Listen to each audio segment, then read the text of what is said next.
dva najbitnije uređaja u avionu, altimetar, brzinomer.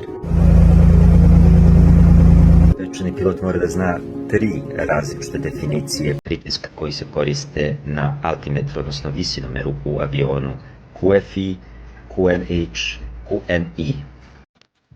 QFI je pritisak koji nam prikazuje nulu onda kada smo na zemlji. To je pritisak na lokaciji aerodroma na kom se nalazimo. QNH ili QNH je regionalni pritisak koji se koristi ispod nivoa leta za razdvajanje svih aviona koji su u datom trenutku u tom regionu.